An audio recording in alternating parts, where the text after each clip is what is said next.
Puedes arrancar, Cristina. Gracias. Bueno, buenas noches. Espero que se encuentren muy bien. Yo les voy a exponer este paper que se titula Does Time Really Slow Down During a Frightening Event? Y mi nombre es Cristina Soto-Rojas. Bueno, primero quiero que conozcamos un poquito a los autores para entender su bagaje. El autor principal es Chess Stetson, que es neurocientífico. Él en realidad ha trabajado un poquito, si uno se pone a revisar su trabajo, tiene como trabajo de neurociencia, de aplicaciones sobre la percepción del tiempo, o cómo trabaja el cerebro, pero también tiene un poco de bases de datos de grafos, entonces es un bagaje interesante. Luego está Matthew P. Fiesta, que es médico.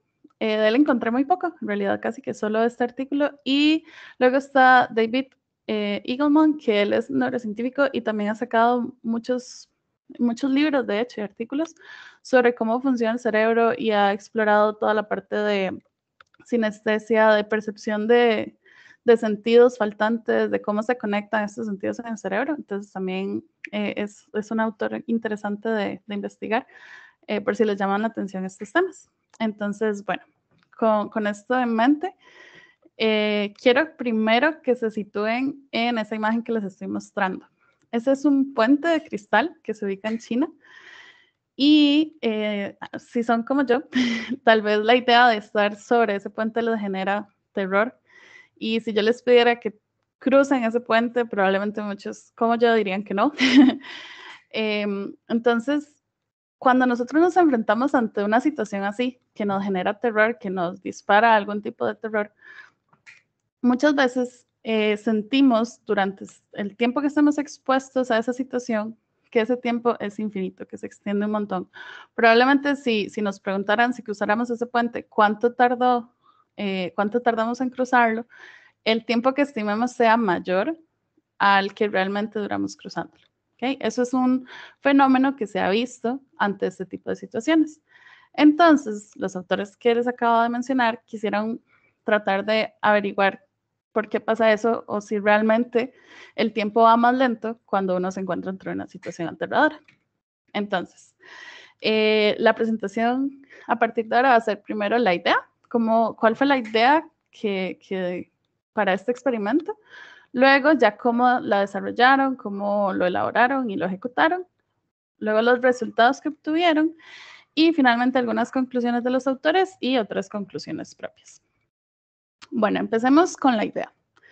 Si el tiempo va más lento, cuando experimentamos una experiencia aterradora, entonces en teoría deberíamos poder percibir los eventos con una resolución temporal más alta. ¿A qué me refiero con esto? Imagínense una película donde aparece una escena que va en cámara lenta, por ejemplo, cuando sale Flash, digamos. Entonces, todo lo que rodea a Flash se ve mucho más lento, pero a raíz de esa lentitud podemos verlo con mucho más detalle, ¿ok?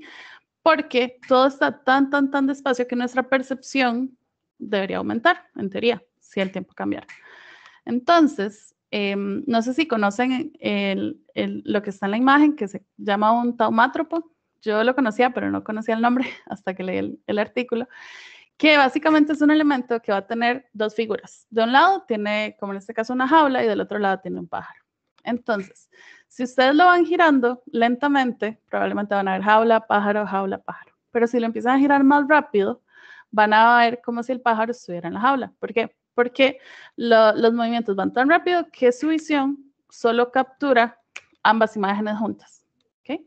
Entonces, a raíz de este pequeño objeto, fusionado con esta idea de la percepción temporal que tenemos de lo que vemos, es que nace este experimento. Entonces, veamos. Imagínense una pantalla LED que va a mostrar un número, pero a la vez, siguiendo esta idea del taumátropo, vamos a utilizar su negativo. Entonces vamos a ir poniendo el número y el negativo, el número y el negativo. Y todo esto en una pantallita de luces LED. Entonces, vean, si nosotros lo viéramos lento, podríamos identificar el número, como en la imagen A. Pero si nosotros lo viéramos rápido, pasaría el efecto que pasó en el taumátropo y entonces al poner el número con su negativo, básicamente veríamos todo el panel encendido. Entonces no podríamos distinguir cuál es el dígito. Entonces, se creó una pulsera que tenía estas pantallas para mostrar 2 dígitos. ¿Okay? Y a cada uno de los participantes del experimento se le iba a colocar esta pulsera mientras se enfrentaba a una situación que lo aterrara.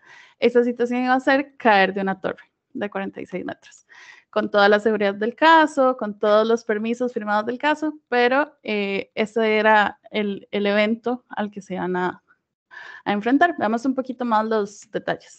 Entonces, para tener control sobre cuál era la percepción de cada persona, se estableció un límite para cada uno. Entonces, cada participante veía la pulsera e iniciaba con una repetición baja de los dígitos, iban viendo los dígitos, y en el punto en el que ellos no pudieran identificar 3 secuencias seguidas, entonces ese era su límite.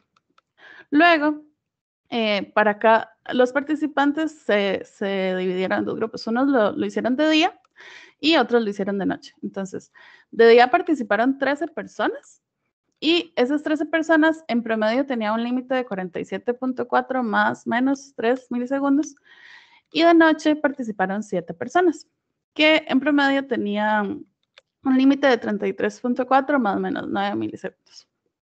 Luego, una vez que ya a cada participante se le estableció este límite máximo, una vez que ya ellos se caían, por así decirlo, se le mostraban los dígitos cada 6 milisegundos más del límite que tenía cada uno, para ver si en realidad, en efecto, podían a esa velocidad mayor distinguir los dígitos. Luego, la caída, como les mencioné anteriormente, era de una torre de 46 metros y aproximadamente tardaba unos 2.49 segundos en caer. ¿Okay? Luego, con respecto a si las personas cerraban o no los ojos. Un participante cerró los ojos, entonces ese fue descartado. Y los otros participantes, lo que los autores mencionan es que en la mayoría del rato tenían los ojos abiertos. ¿Okay? Luego, los aciertos. Si un participante daba los 2 dígitos correctamente, se consideraba un acierto del 100%. Si daba un dígito correcto, del 50%. Y si ningún dígito estaba correcto, del 0%. Luego, como un adicional a este experimento, se tomaron a 7 personas a las que ya estaban esperando, ya habían visto a varios participantes ya caer y hacer el experimento.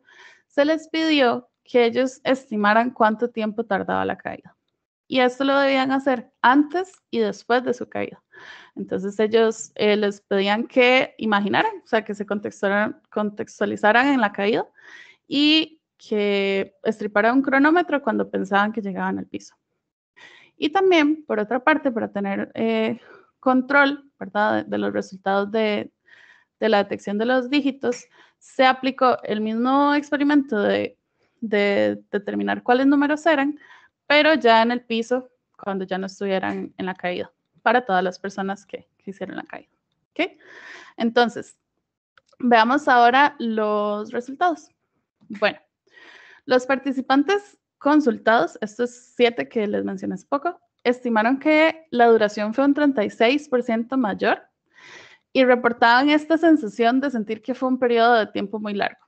¿Okay? Entonces, ahí podemos ver en el gráfico que precaída estimaban unos 2 algo de segundos y ya poscaída tiraban ya para los 3 algo segundos. ¿Okay?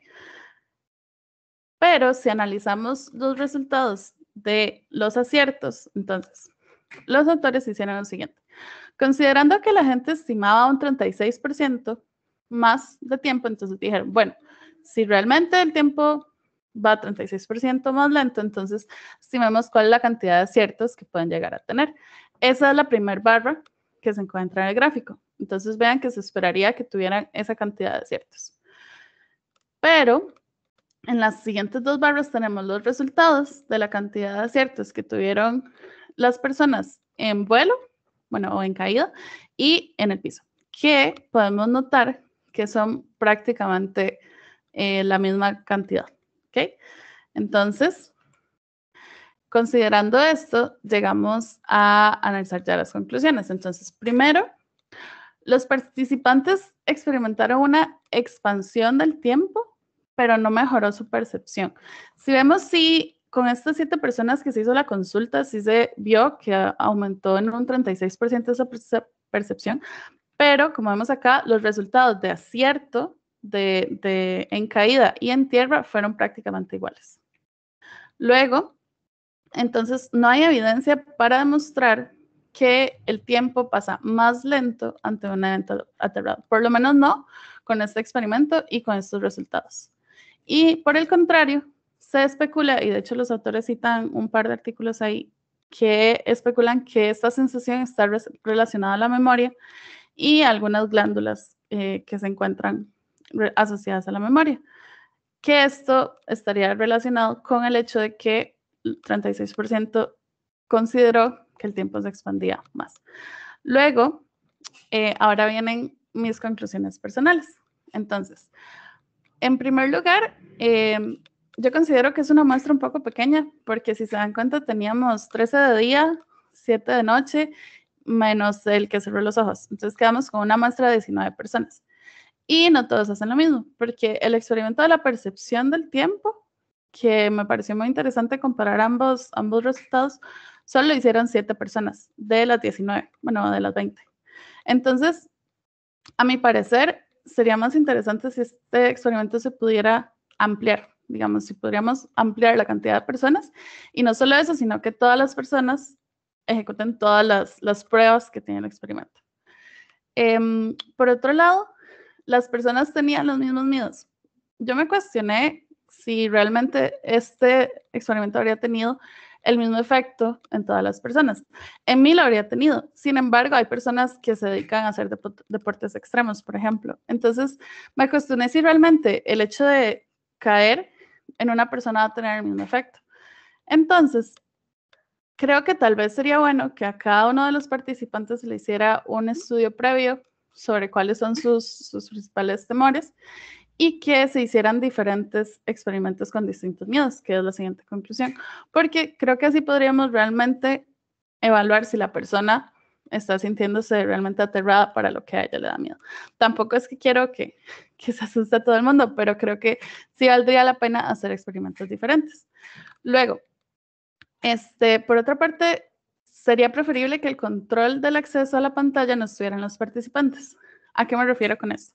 Los participantes tenían la pulsera y la idea era que mientras ellos caían, vieran los dígitos y cuando llegaban al piso le dijeran a la persona cuáles eran los dígitos que habían visto.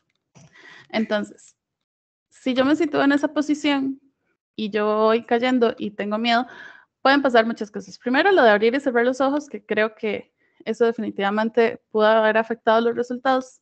Y segundo, que puede ser que yo ni siquiera pueda volver a ver mi muñeca, puede ser que simplemente me petrifique y no pueda ni siquiera verla. Entonces, creo que tal vez sería mejor si el acceso a esta pantalla fuera fija, por ejemplo, que dentro de la caída haya una pantalla gigante y la persona pueda verla en todo el rato, o algo similar, para que no dependa de las personas, porque creo que ahí podemos meter mucho error humano. Y finalmente, el uso de realidad virtual, que es todo un poco de la mano con lo que mencioné antes de hacer diferentes experimentos con distintos miedos. Yo sé que es complicado en términos de presupuestos y yo les solicito a los autores que hagan un experimento para 8 miedos, porque tienen que implementarlos, buscar, no sé, insectos, buscar la caída, buscar diferentes cosas. Y no solo eso, sino que también es más complicado conseguir a las personas que puedan participar en este tipo de experimentos y se puede caer en peligros ya físicos para las personas.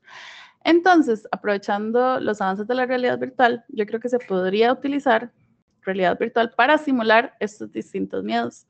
Y entonces, de esta forma, sería más fácil ampliar la cantidad de miedos que se puede tener, de experimentos que podemos tener. Y también creo que dentro de la misma realidad virtual podemos igual utilizar la misma idea e incluir en el mundo que le creemos a la persona esta pantalla y entonces así, de nuevo, tenemos el control de ese y no se lo dejamos a la persona. Entonces, sí, creo que estas serían mis conclusiones y sin más por el momento, entonces solo les doy las gracias y en caso de que tengan alguna pregunta, aquí estoy. Muchísimas gracias, Cristina. A mí este paper me llama la atención porque experimentos de esta clase, que vamos a tocar ese tema la semana que viene, tienen que pasar por un comité de ética. Y imagínate, digamos, lo que se le llegó a ese comité de ética que era, mira, queremos ver si efectivamente la gente cuando tiene miedo el tiempo se les disminuye y la idea es que los vamos a subir en una torre de 50 metros amarrados a un cable, los vamos a tirar y que tomen. Y el comité lo aprobó. Sí, esa es la mejor, sí. Sí, Sí. sí, está interesante. Entonces, tiene, bueno, tiene esa parte por ahí. Ahora viene pues el contenido. Para vos, ¿que es plausible la respuesta a lo que ellos llegan? Que dicen, las habilidades suyas no se aumentan en percepción, lo que pasa es que usted recuerda eso eh, con mayor detalle, por eso se le extiende. No, a mi parecer, esa, digamos, con los resultados que ellos obtuvieron, solo pueden rechazar que bajo ese escenario no se extienda el tiempo, digamos. Pero no creo que puedan, con una observación de 7 personas, que fue al final lo que que ellos usaron para calcular esa parte de que se extiende de que uno recuerda que se extiende, jamás me parece que puedan hacer esa afirmación, Ujú, digamos. ujú, Sí, ujú. creo que ese fue un pequeño gol. Pero ahora volvemos a lo que hemos mencionado en el curso, que es tenemos limitaciones y a veces es de lo que hay recabar información, porque te podrás imaginar de que ese no es un experimento que sea fácil aplicárselo a 50 personas. Sí, sí, yo lo pensé, de hecho, pero yo creo que digamos, lo que yo utilizaría es esto como una oportunidad para utilizar, o sea, como un fundamento para aplicar un nuevo experimento que se concentre en ver si realmente la memoria o no tiene ese efecto, digamos. Ajá, ok, ok. Sí, sí, sí. De hecho, es una buena perspectiva. Interesantísimo, te digo, desde el planteo de que eso llegó a un comité, que el comité dijera que sí, que tiraban a la gente por el Sí. bungee hasta que tomaran nota y muy buenas las observaciones en cuanto a tamaño de la muestra. Te agradezco un montón, Cristina. Muchas gracias. Voy a dejar de compartir. Bye. Gracias.